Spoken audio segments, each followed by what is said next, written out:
Greetings, greetings, greetings, brothers and sisters of the earth, east side, south side, worldwide. We are fighting for freedom, justice, and equality. This is your brother, your friend, your digital content strategist, Tori Muhammad.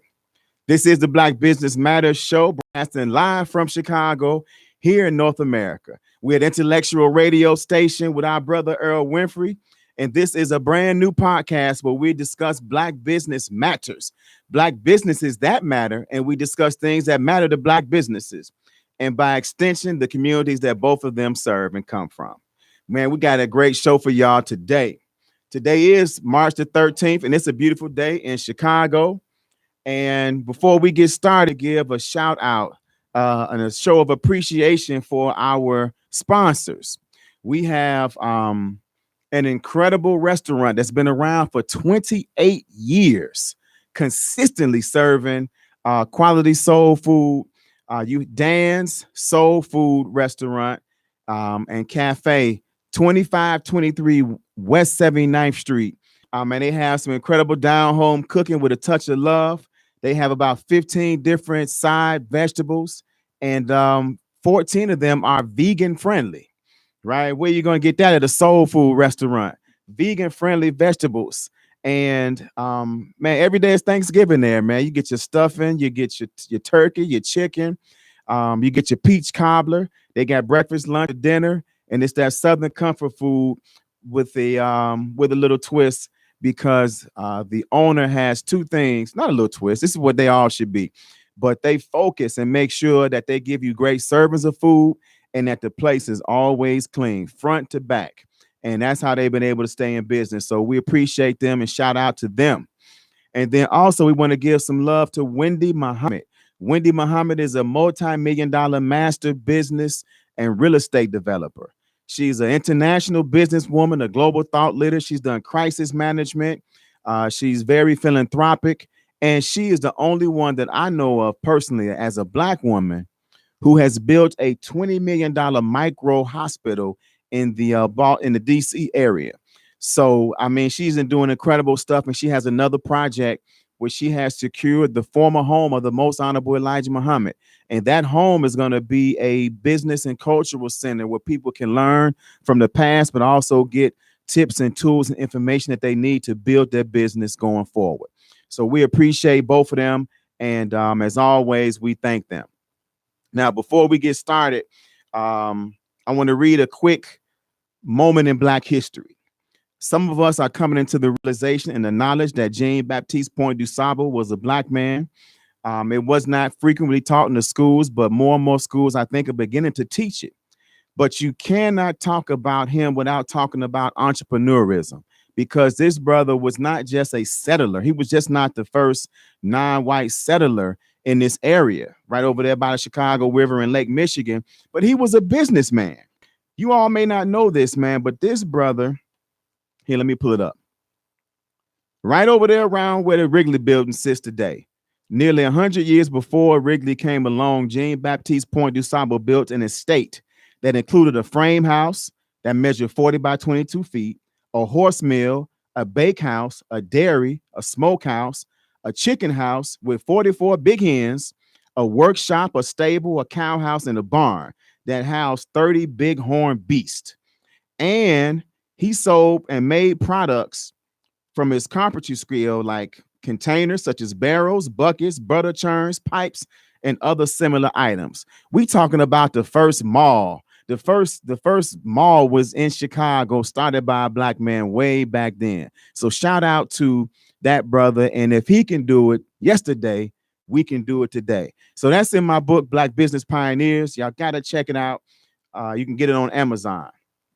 So now, I got one more thing we're going to talk about before we get to our guests. But before we do that, man, I know y'all been looking at me, man. Y'all been looking at me, but y'all keep looking over to the side. And, y'all keep looking at this heavy and handsome brother over here. The founder, the curator of the Heavy and Handsome Facebook page, my brother and my friend. We have Russell Baker, fondly known as The Link, because he keeps us connected, man. Welcome to the show, man. Thanks, Tori. Appreciate you having me. Man, it's an absolute pleasure, man. I appreciate you coming in as the co-host, really today, man. And I'm looking forward because you got a huge announcement, man. This is breaking news, right? Breaking news, breaking news, breaking So news. tell us a little bit about yourself, and then tell us about what's upcoming. Well, my name is Russell Baker. My friends know me as the Link. Like you said, I like to keep everyone together, keep everyone uplifted. On Facebook, I have a group called Heavy and Handsome, just a group that kind of gets together, uplift each other on a daily basis. Kings and queens are paramount. And from Lindblom High School, class of 1984. Swoop, swoop, swoop. Swoop, swoop, swoop. And coming up, 5 o'clock to 6 o'clock on Fridays, I'll be starting a sports talk show here. Just want to get you all and ask you one question. Are you linked into sports? I like that. I like that. Are you linked into sports? Man, it's a lot of stuff happening right now. People are not as linked in as they want to be right now with the coronavirus and the cancellation of seasons, or at least postponement. Well, you got your NCAA that's canceled, which is kind of unfortunate for college seniors who won't get a chance to finish out their career. I did hear some speculation that they were talking earlier about possibly trying to bring some of the seniors back for next year to give them one more year of eligibility. But as far as that's concerned, and also the NBA canceling the season, they're saying for up to about 30 days with this coronavirus. It's kind of scary, and guys are out there on the court. You don't know what's what, but in the end, I think they're doing the right thing. It's kind of not too good of a thing to not be without sports, but don't you worry, I'll keep you linked in. Man, that's what I'm talking about, man. So we appreciate you being on today, and we look forward to this show, and we're going to do whatever we can to support it and, of course, promote it. And we look forward to the content that you're going to bring. So before our guest is going to call in, we got an amazing guest, man, who is a successful businessman. And when you all hear what his business is, you're going to understand why he couldn't make it in today. But he knew it was very important for him to call in. So he's going to call in a few. But before we do that, I want to talk a little bit about goals. Each of us have goals that we set years ago, depending upon how old we are, right? Long time ago. And some of those goals we set recently. Some people started with the new year with goals, right? Goals are an incredible thing because, as all of us can attest, when you reach a goal, there's such a sense of gratification, right? I remember when I decided to set a goal to run the Chicago Marathon. And once I made that decision, I had to work hard.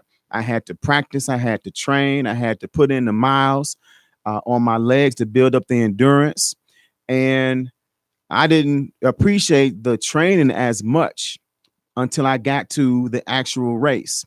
And when I was in the race, if it's all said and done, I enjoyed the training more than I did the race until I got to the end, right? Till I got to the end, that last mile, man, I had the same exhilaration it was when I started, right? In between there, I was cussing. I was good to about mile 19 or 20. Then it got tough, bro. It got rough. But the joy of accomplishing that goal, right? It was incredible. It was wonderful. It was beautiful. But then after it was over, now you got to look for something else to do, right? Because now that goal is being passed. It's behind you now. So you got to look for other goals. And having goals is what keeps us alive, right? Some of those goals we have are small. Like, okay, what am I gonna eat today? That's a goal, right? You got to accomplish that goal. Right. And then you have bigger goals. You have long-term goals. You have goals that help you reach beyond what you think your capabilities are. At least that's what we should have. And that's what I want to talk about. Because first of all, it doesn't matter what age you are. It doesn't matter, if you're 20, if you're 10, if you are 50, if you're 60, it doesn't matter how old you are. Goals are something that you should continuously have. There should be mental goals. There should be spiritual goals. There should be financial goals, right? These are things that you want to be reaching for on a consistent basis. And since we're talking about Black Business Matters, this is the Black Business Matters show, right? Some of us have ideas for businesses that we're sitting on. And we're thinking, man, I should have started that 10 years ago. Oh, man, I should have done that 20 years ago. Well, what about right now? You're alive, so it doesn't matter how old you are. Y'all know, bro, do you know that Ray Kroc was 51 years old when he started McDonald's? Wow. When he found the McDonald's brothers in that Santa Monica, California, wherever they was in California, he was 51 years old. And then he started the process of building McDonald's. Martha Stewart, she was doing modeling, but she didn't actually start the Martha Stewart brand until she was 50. She was doing a few other things, but that's when she started becoming an entrepreneur at 50, right?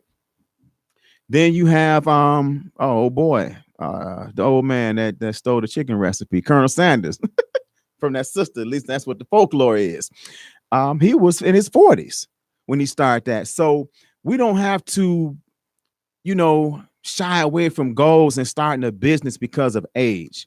Really, when you're getting ready close for retirement and the children are in college or out of college, then that might be the best time Absolutely. for you to start that.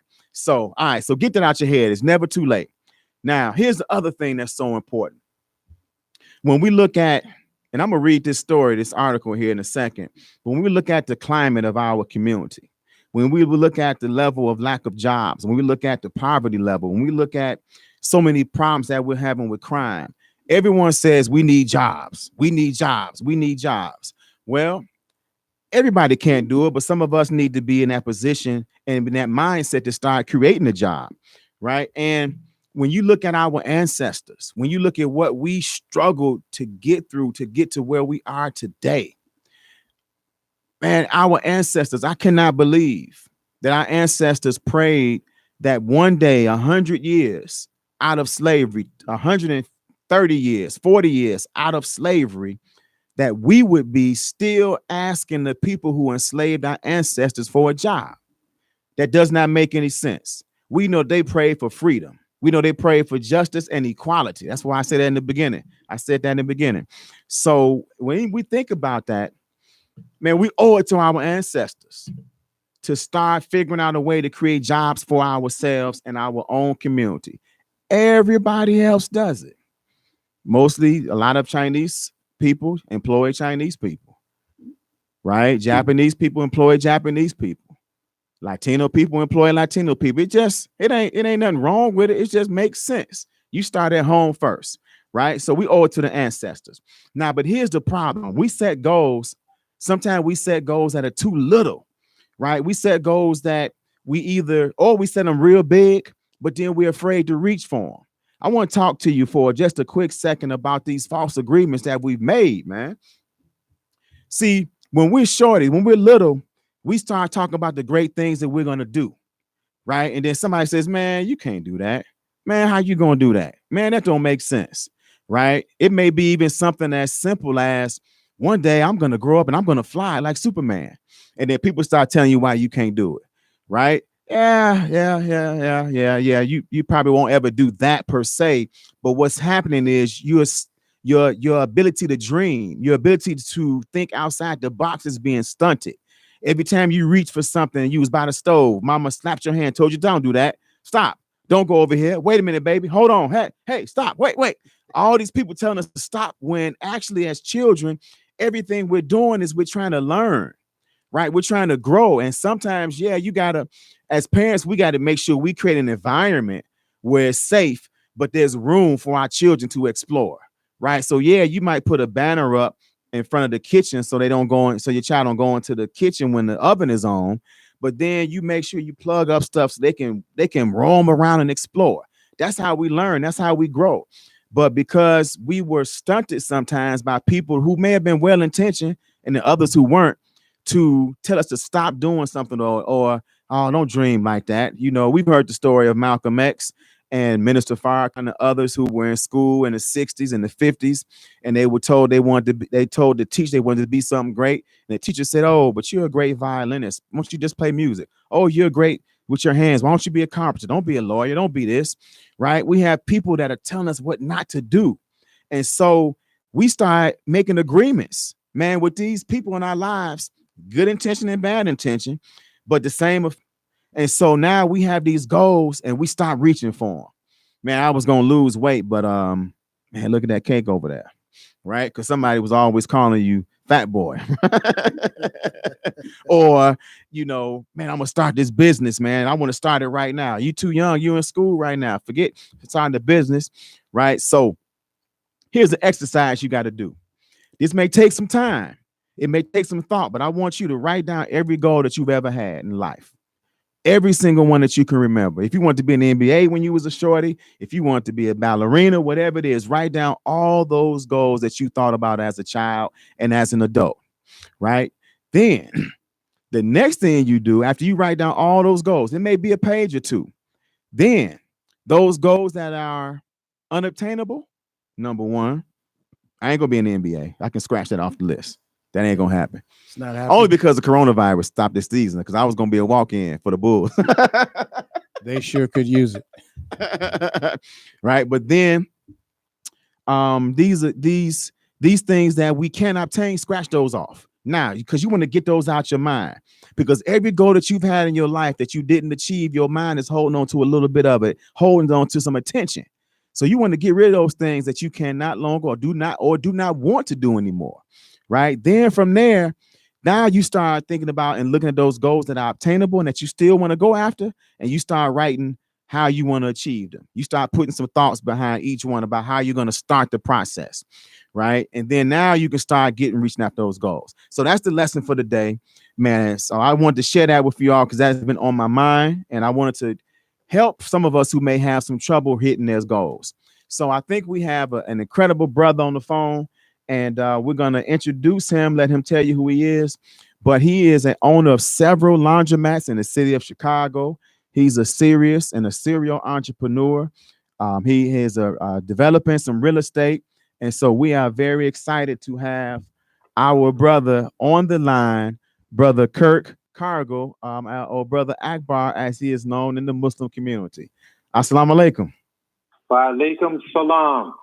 Brother Kurt, how are you doing today, sir? Doing fine. Praise is due to God. Thanks for asking. Man, absolutely. So how do you want me to call you Brother Kurt? Because I know some people know you in the business world as that, but then what do you prefer?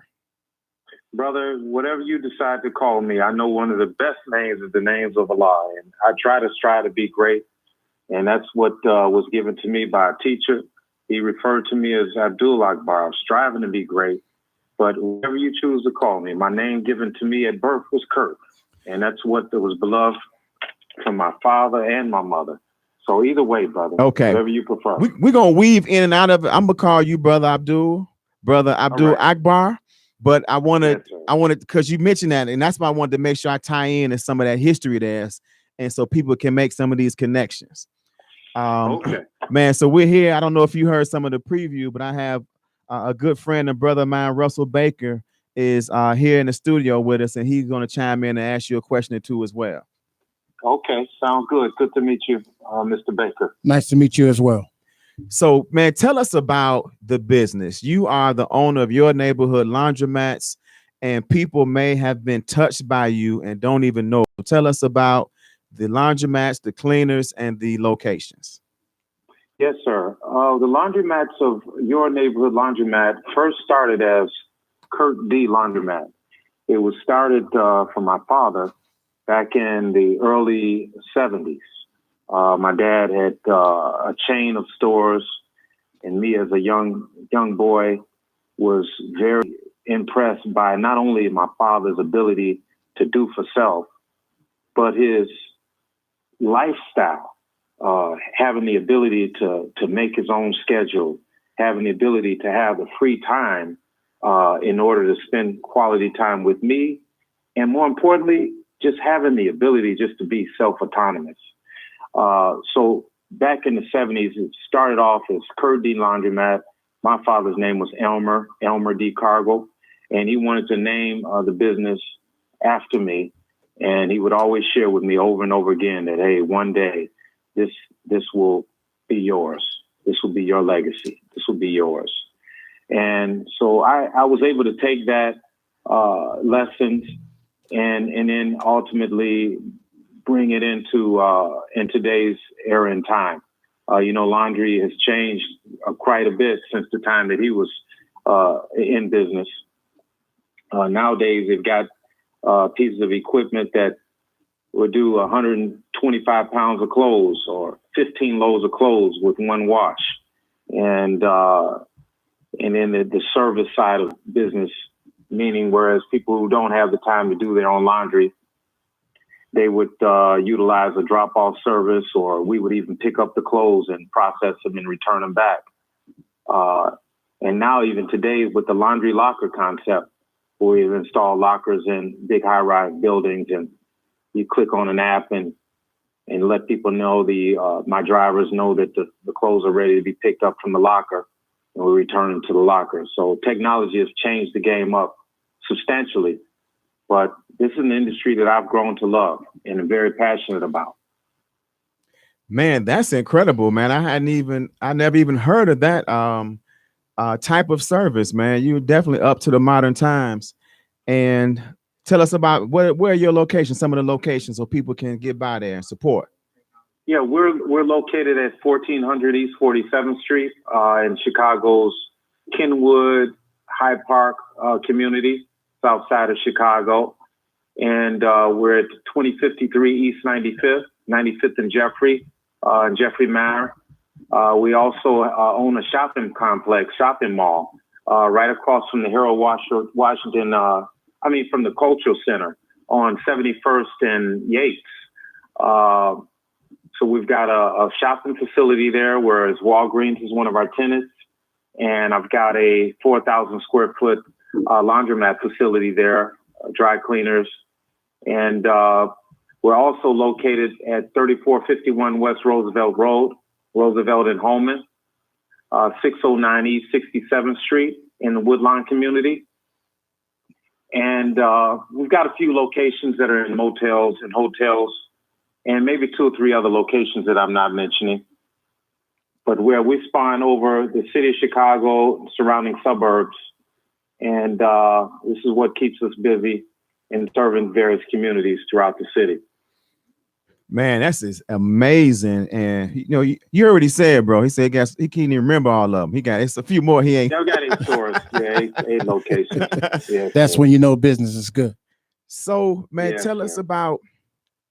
You talk about how good the industry is and you love it, and there have been a few Black people in the industry, but from culturally for the past all my life, I known as Asians running that community, and that's where you went to get. When I was little, I didn't find the Black-owned cleaners. We always went to Asians to get our clothes clean in the Black community.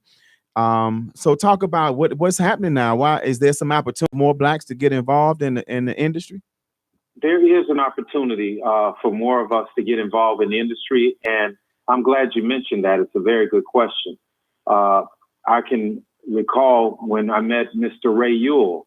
Ray Ewell is a retired state rep, senator, and attorney, and he purchased a laundry facility at 160 West 79th in Chicago's Chatham area.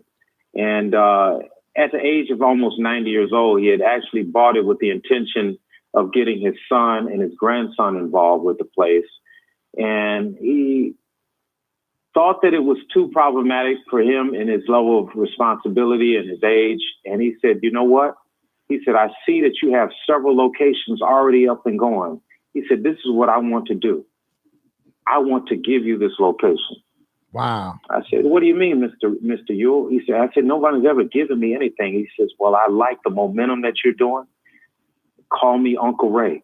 He said, I'd like to give this to you, and I'd like to help you and aid you along the way, but I want you to do me one favor. I want you to pay it forward.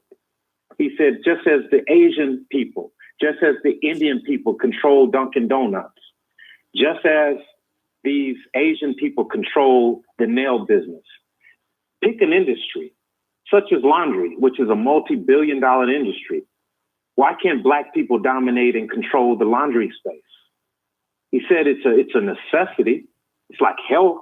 And if you're looking at it right now with the coronavirus, there are people packing in the laundry facilities, making sure they got clean clothes. It's something that people have to have, unlike other businesses. So I think that there's a great opportunity for more of us to be able to get into this space. I've done even one step further. I paved the way by going down to New Orleans and talking to equipment manufacturers so we can buy equipment directly from the manufacturers, from Whirlpool, from American Dryer Corp, not having to deal with a distributor or a middleman. We can go direct. This gives us an edge where we could be able to begin to gain the equipment, get locations, starting not only with Chicago, but basically all throughout the United States of America. It's all about duplication. And this is something that I think that would be a great, great opportunity. We know, Brother Torre, it may not be as sexy as a restaurant or another type of business for entertainment, because people enjoy going out to eat. But I don't see too many people that enjoy going to a place to do laundry. Don't see that enjoyment in there. It's really a chore, a daunting chore at best. But it is an opportunity that we know that we could capitalize on, because everyone needs to have clean clothes, no matter what. Well, first, I just want to say congratulations for having all those laundromats in place. And also keep in mind, even though we do like to go out and eat, every now and then we spill that stain on the shirt. And once we spill that stain on the shirt, we're going to have to get it clean. And that's where that's where you come in at. And that's where other young Black entrepreneurs that might want to get their business started in the laundromat industry going to have to clean up. Yes, sir. Absolutely. So yes, what does it take? What is the investment? What is, if someone wants to get into the business, we were just having this discussion with the producer before you came on. He was like, man, how much does one of those big industrial washing machines even cost? Yeah, the large machine that does 125 pounds of clothes costs about $25,000 for one machine.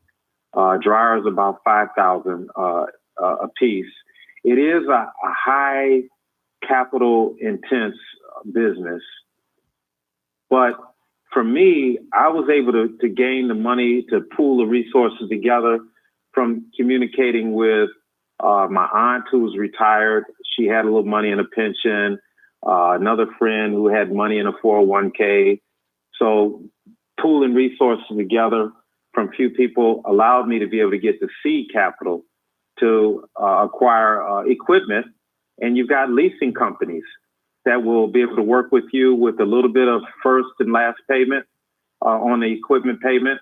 You could be able to gain financing or leasing with just a little bit of leverage. So the average laundry facility would be about $250,000 to $300,000 for the infrastructure, your plumbing, your HVAC, your electric, ventilation, and then the equipment you're looking at for like a 4,000 square foot store, pretty close to $500,000 to get that off the ground. Wow. There's one blessing about it all. It's really a residual based business. It's not a thing where you got to have inventory, a lot of groceries or whatever that you would have to have in other type of businesses that require inventory. Our only inventory is the utilities, and everything else, once it's set in place, it's a residual based business, and that's what I love about it. Man, so Earl, if we was on The Price of Right, we both would have been at a loss with the prices we guessed for the for the washing machine. So, but you said something very important, brother. You talked about family investing in you and lines of credit, basically, or leasing. Yeah. What kind of, let me ask this, because we've had this conversation before, right? Talk to us about the kind of person that you have to be able to go to family and get that kind of money from them. Talk about some of the things you did leading up to going into the laundromat business. The first thing that I recall that was so vital in starting off business is making sure I had a business plan, a feasibility study, and more importantly, the attitude. Because at the end of the day, we're selling our ideas, we're selling ourselves to other individuals. And the greatest pushback that I was able to get in me raising the funds were from the males in my family. A lot of doubting people. But it was several females that saw the vision, and friends of family were able to see, based on the documentations that I presented to them on a business plan, the feasibility study that shows pretty close to a 30% return on investment for that business. It shows that the laundry business is a business that normally does not fail like other businesses. And I always compare it to restaurant business because we see many of them that are being established in the Black communities throughout America. But we know that most of those have a tough time staying in business. Sustainability is very difficult. So utilizing that feasibility study in a business plan, and more importantly, brother, some of my abilities to sell myself was the most important way to be able to gain the confidence and trust in those people who've had money sitting in a 401k or a savings account earning pennies on a dollar for a return, and being able to give a return on investment of maybe 10% and having a total payback within 4 years or so for the investment, and some even less. Some I just took out personal loans from individuals who wanted to give me a 1 year or 2 year loan. And that's how I was able to start it off. But it didn't start with a full scale facility. I started by buying used machines and putting laundry rooms in multi-unit buildings, 40-unit apartment buildings, 50-unit apartment buildings, and working out a deal with the property management company who would allow me to be able to utilize a space in the building for laundry. So was there anything left from your father's laundromats when you got started? No, sir. So you started from scratch, but you had some experience and some knowledge that he gave you and the history of it. But you're not like Trump. You actually built it on the legacy, but you started from ground zero. Is that correct? Oh, brother Torre, that is basically correct, brother Torre. I, like many Black brothers, was kind of influenced in a negative way earlier on in my teenage years of life. My father laid the foundation down, but I was more influenced by my uncle out of Detroit, Michigan, and a few other family members who were trying to live the lifestyle of Superfly, trying to live the lifestyle of Scarface. And I thought that that was a easy route, a quick route to be able to attain the money, the cars, the clothes, the lifestyle, so to speak. And I made such a big mistake and wiped out and lost everything that was laid down for me as a foundation. And then I had to start from scratch. I did maintain a certain level of knowledge that my father had taught me, and that is, understanding about the equipment in terms of what represents a wash cycle, a dry cycle, what represents turns per day, and the goal is how many turns per day you'll be able to accomplish to be able to make a profitable laundry business. And what I mean by turns per day is how many times a customer will come in your facility, put money in your machine, and walk out with a complete wash cycle. So that's what I learned, as well as the technical side of repairing machines and installation of washers and dryers. So I knew that. So I had to build everything up from scratch. So I referred back to the contacts that my dad had established from equipment companies and manufacturers to get myself back into the business. But Brother Torre, it was a lesson to be learned, bro. Trying to go down a slippery slope of selling drugs and thinking that it would be a quick way to be able to make money. And then even my father tried to tell me best. He said, son, my business is worth millions. Why would you do that? Why would you try to go that route? You weren't raised like that. But, you know, Brother Torre, sometimes we got to go the hard route, the difficult path in order to learn. Some people learn from the mistakes of others, and some people have to learn from their own mistakes.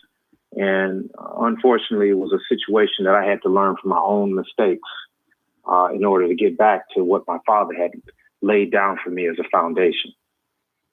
Man, so that's absolutely amazing, brother. And as you reached into your history and pulled from your father's lessons, talk a little bit about how faith played a role in that. Brother, that is one of the biggest aspects of how I'm able to get up every single day and do what I do. It's that motivation and drive. And I think that I had the business acumen from my father, but I lacked that spirituality, that faith. Did not have that as a complete being.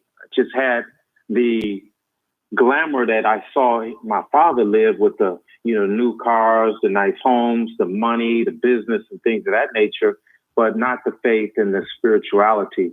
And I have to give a lot of credit to the teachings of Islam, the Most Honorable Elijah Muhammad and Minister Louis Farrakhan for giving me that motivation and really the understanding through study guides, through readings, to be able to understand that, hey, I'm more than just a material, physical being.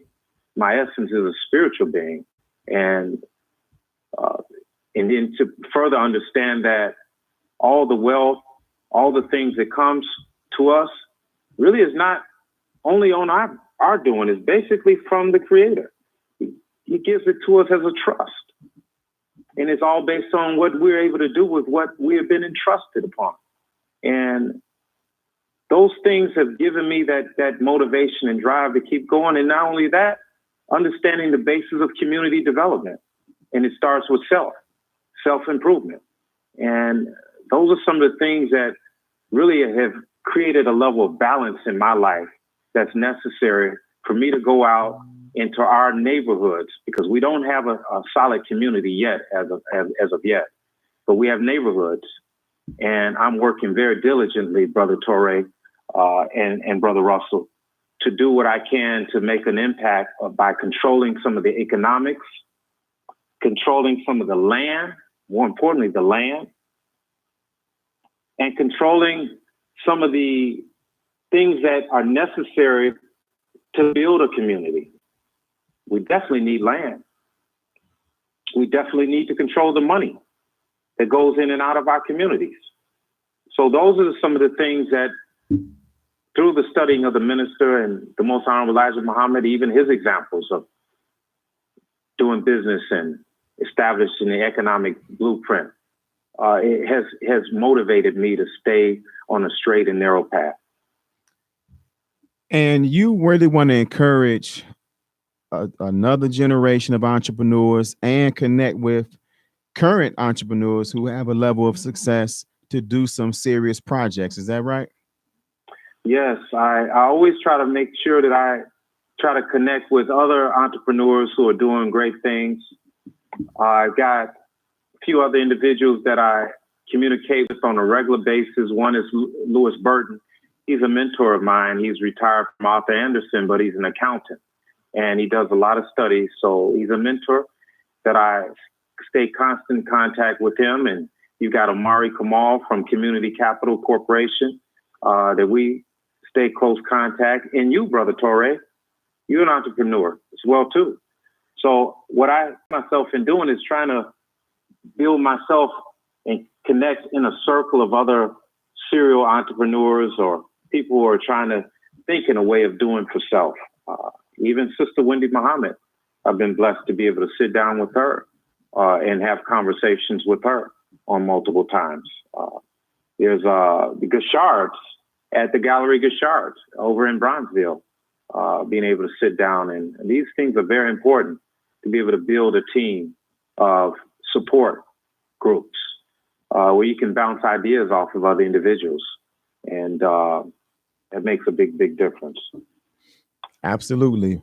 Brothers and sisters, you're listening to Black Business Matters with me, Tori Muhammad, and my co-host, Russell Baker. We are talking with Brother Abdul Akbar Muhammad, the owner of Your Neighborhood Laundromats and Cleaners, and he is dropping some gems on us about family. So all those people who say you can't find family to support you, then take a lesson from him and come with a plan. Come showing the numbers, come showing that you did the research and that you know what you're talking about, and you might just get that support.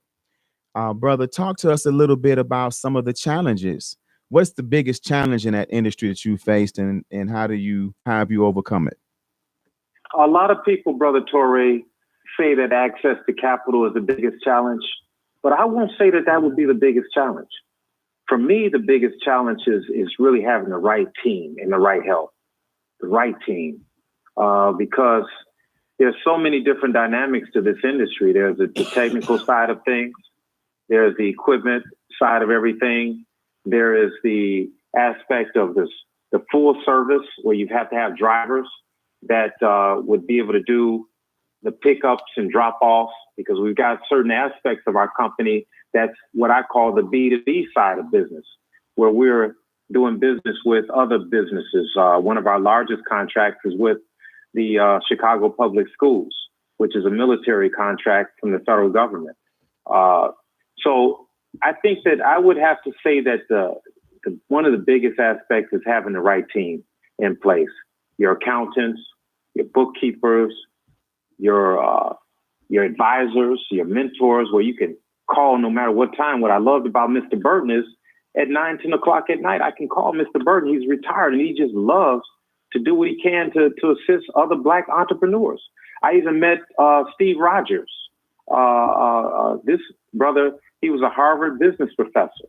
And I signed up for a program that he gave, and it was a free program. And Steve gave me an email address and told me that he'd stay in touch with me. And so I reached out to Steve Rogers, Harvard business professor, graduate from Kellogg. So was so important to be able to have that team of supporters that can assist you along the way, not just moral support, but economic support, as well as mental support as well, too. Very important. Man, absolutely beautiful. So tell us again some of the main locations for people who just tuned in. Where are the laundromats and how can people? Well, of course, once you tell them the address, they know how to get there. Yeah, we can Google us. We're Your Neighborhood Laundromat. Beautiful. We're located, and we've got 8 locations throughout the Chicagoland area. 160 West 79th Street is in Chatham community. 1400 East 47th Street. There's a full-scale laundry there, and we also have a dry cleaners there. We're also located at 71st and Yates, which is a shopping facility. That facility was first built by Vernon Caldwell, the Caldwells, and their dad, Mr. Joe Caldwell, is owner of Taylor Wright. Taylor Wright Dry Cleaners, and he also sat on the board of COA National Bank, which is another mentor friend of mine, Joe Caldwell. So, yeah, we're located there. We're also located at 2053 East 95th and Jeffrey, 609 East 67th Street. We're on Roosevelt Road in Holman. We have facilities that we put in shopping centers that are in south suburbs of Justice, Illinois. We're located also at 88th Avenue, right off of 85th in Justice, Illinois. And we've been putting laundry facilities in multi-unit buildings as well, too. Red Roof Inn out in Lansing, and several buildings in South Shore community, and as well as the Woodline community. Excellent. So anybody that's concerned, you want to get out and get that washing done because you're concerned about the virus, coronavirus, man, you have plenty of locations to get by and support. Now, what about some entrepreneurs, some folks that may want to connect with you and talk some development opportunities? How can they reach you? Service at cityspincycle.com. That's service at city, CITY, spin cycle, like a spin cycle of clothes, .com. Beautiful. And Brother Akbar, we talk a lot about, I talk to people a lot about marketing, about promotion, about getting the word out about their business. What have been some of the tools you've used that have been successful to help you get the word out about your business? I think that some of the ways that it's helped me is we've done different things in the laundry. I think last year we did read a book, win a bike.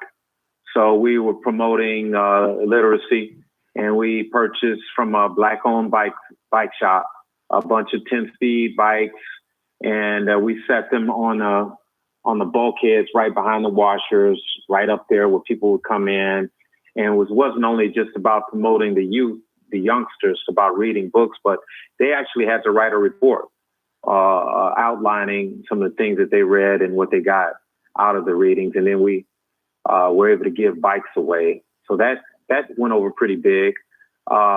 We've got other different marketing strategies, whereas you could do with Groupon and sign on for Groupon if you want to utilize the laundry service, where you don't feel like doing laundry yourself. You can just drop it off, bring in a Groupon.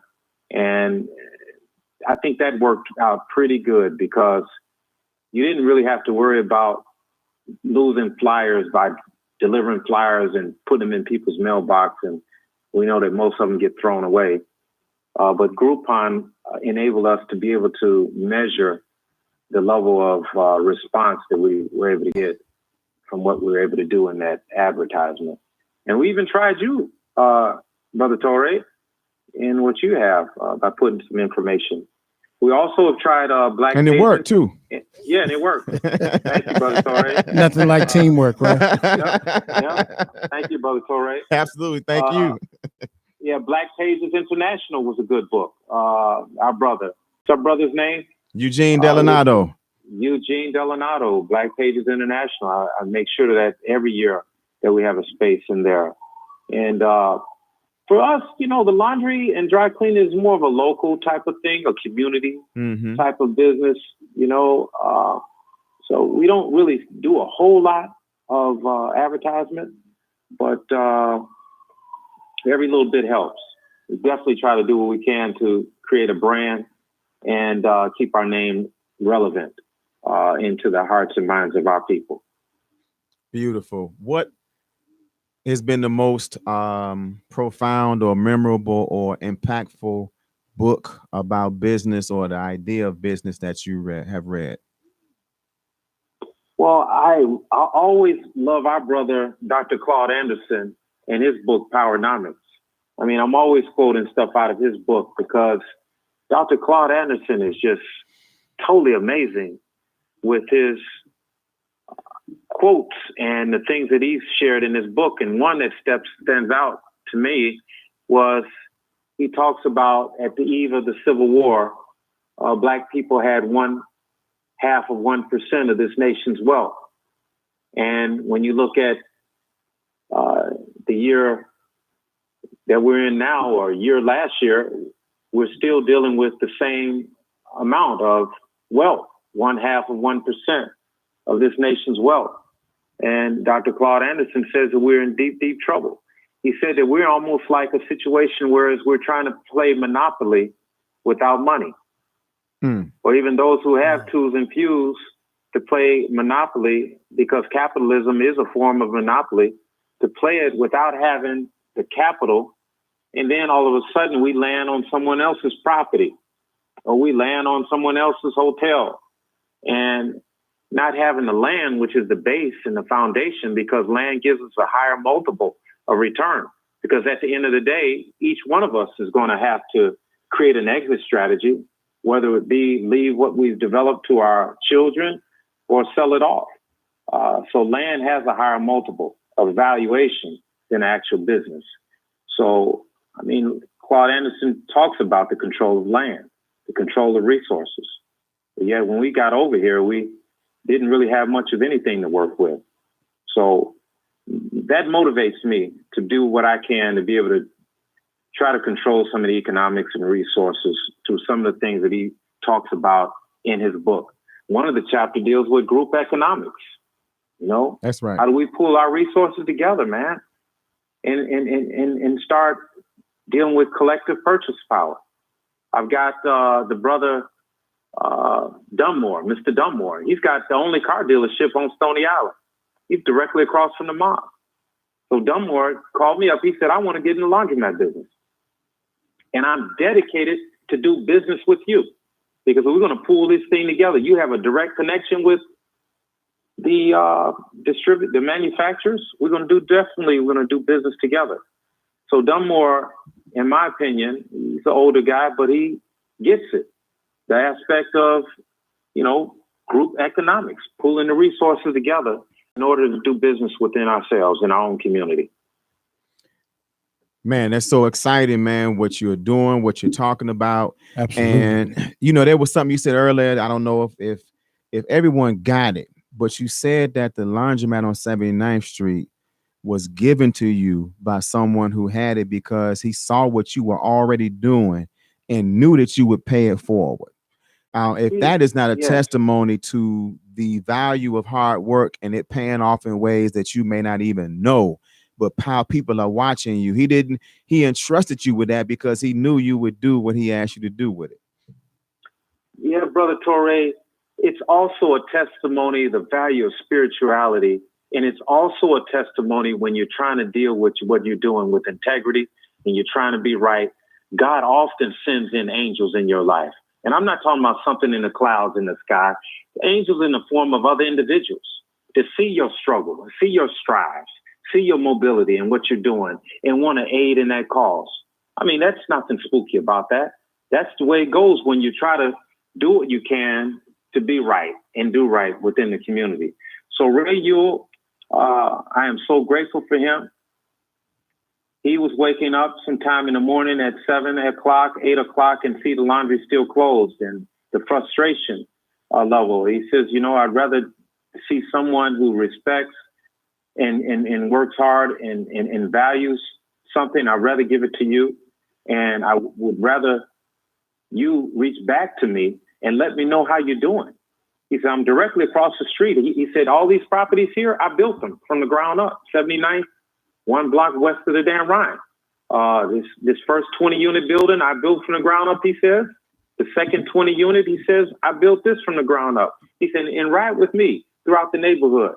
He said, see these single family homes on 78th in the Dan Ryan? He said, I built this one, I built this one, this one, this one.